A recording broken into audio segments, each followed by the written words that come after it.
Hello students, आज हम लोग कर रहे हैं क्लास 4th की एनसीईआरटी मैरीगोल्ड का 8th unit going to buy a book. One day grandfather gave my brother and me some money. तो एक दिन दादाजी ने मुझे और मेरे भाई को कुछ पैसे दिए। Go and buy books he said. उन्होंने कहा कि जाओ और कुछ किताबें खरीदो। We were both very happy. हम दोनों बहुत खुश थे। We both love to read, क्योंकि हम दोनों को ही पढ़ना बहुत पसंद था। Should we go now? Should we go later?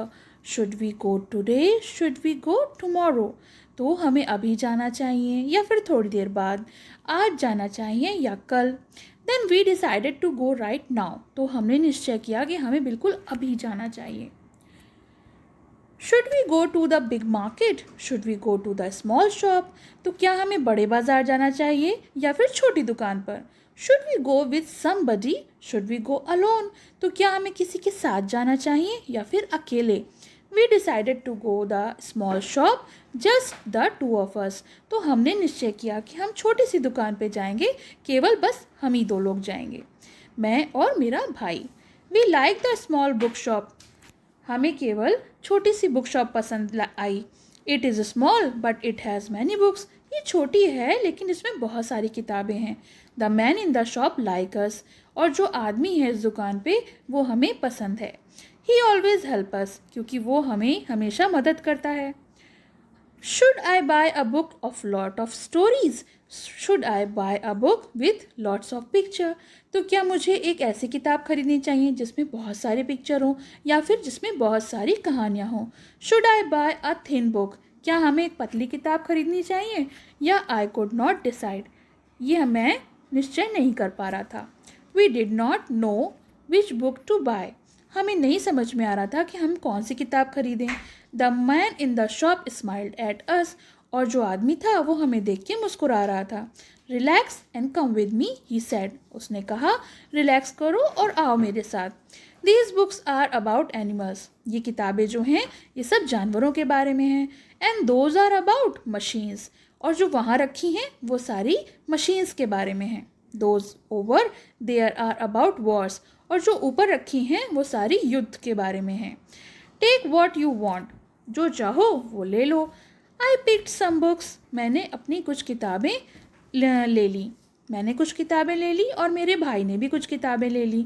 I sat on the floor. मैं ज़मीन पर बैठ गया। He sat on the chair. और वो जो था वो कुर्सी पर बैठ गया। And we read and read and read. और हम जो थे पढ़ते गए और पढ़ते गए। It was very quiet. There was no sound. वहाँ बहुत शांति थी और बिल्कुल भी आवाज़ नहीं थी। 1 hour passed, 2 hour passed. 1 घंटा बीत गया और दूसरा घंटा भी बीत गया। Finally we knew which books to buy. आखिरकार हमें जान लिया कि हमें कौन सी किताबें खरीदनी हैं। The man in the book shop smiled at us. और जो दुकानदार वहाँ पे था वो हमें देख के मुस्कुरा रहा था। I got a fat book with many stories.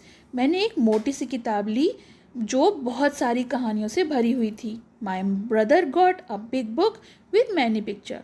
और मेरे भाई को एक ऐसी किताब मिली जो बड़ी सी थी और जिसमें बहुत सारे चित्र थे।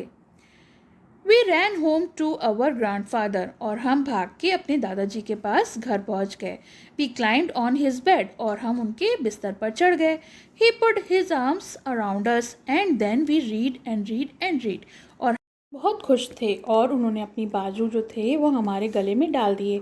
फिर हम पढ़ते गए और पढ़ते गए। तो चलिए हमने देखिए कौन से न्यू वर्ड सीखे हैं। अलोन। अलोन माने अकेला। बुक शॉप यानी किताब की दुकान। मशीन्स यंत्र यानी जो चीज़ें हमारा काम आसान बनाती हैं। फाइनली माने आखिरकार। और क्लाइंब मतलब चढ़ना। तो ये तो न्यू वर्ड्स हो गए। अब क्वेश्चन आंसर देख लेते हैं। Reading is fun. Why did grandfather give the children money? The grandfather gave the children money to buy books. दादाजी ने बच्चों को पैसे क्यों दिए? तो दादाजी ने बच्चों को पैसे किताबें खरीदने के लिए दिए। Question 2. Where did they go to buy books? The answer. They went to buy books on the small shop. तो वो किताबें खरीदने के लिए छोटी सी दुकान पे गए। Did the girl buy a picture book? क्या उस लड़की ने कोई पिक्चर बुक खरीदी? Answer. No, the girl did not buy a picture book, she bought a story book. तो आंसर है नहीं, लड़की ने कोई भी पिक्चर वाली बुक नहीं खरीदी, बल्कि उसने एक कहानी की किताब खरीदी। नेक्स्ट क्वेश्चन है, let's talk. Is there a book shop near your home? क्या आपके घर के पास कोई बुक शॉप है? If there is, do you like to visit it? अगर है तो क्या आपको वहाँ जाना पसंद है? Yes, there is a small book shop near my house and I visit it weekly. हाँ, मेरे घर के पास एक छोटी सी बुक शॉप है और मुझे वहाँ हर हफ्ते जाना पसंद है। What are the different kind of books in this bookshop and any other bookshop you have seen? Tell the class. तो ये तो आपको खुद से करना है. Let's write. Look at these sentences in the story. Should we go to the big market? Should we go to the small? Should I buy a thin book? तो ये जो रेड कलर के वर्ड्स हैं ये describing words हैं. तो एक छोटा सा पैसेज दिया है जिसमें हमें डिस्क्राइबिंग वर्ड्स फिल करने हैं. It was a dark night. A little girl sat up in bed listening to her mother tell a short story. Her beautiful eyes opened wide and she gave a sweet smile. Now go to the sleep. Paro, her mother, closed the book and say sweet dreams. Imagine that you will go to the bookshop tomorrow. What will you do there? अगर आप imagine करो कि अगर next day आप book shop जाओ तो आप वहाँ क्या करोगे? Write 5 sentences beginning with I shall. 5 sentences लिखो जो आई शेल से शुरू होते हैं. तो first sentence, I shall go through several books. तो मैं बहुत सारी किताबें देखूंगा.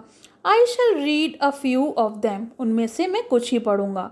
I shall select some books of my choice. और मैं उनमें से कुछ ही सिलेक्ट करूँगा. आई शैल बाय देम. और मैं उनमें से कुछ खरीदूँगा. आई शैल रीड देम. और फिर मैं उन्हें पढ़ूँगा. तो ये तो चैप्टर का एक्सप्लेनेशन और एक्सरसाइजेस हो गई. अगर आपको चैप्टर का एक्सप्लेनेशन पसंद आया हो तो लाइक का बटन ज़रूर दबाएं. और पसंद आया हो तो लाइक करें, शेयर करें और चैनल को सब्सक्राइब करें.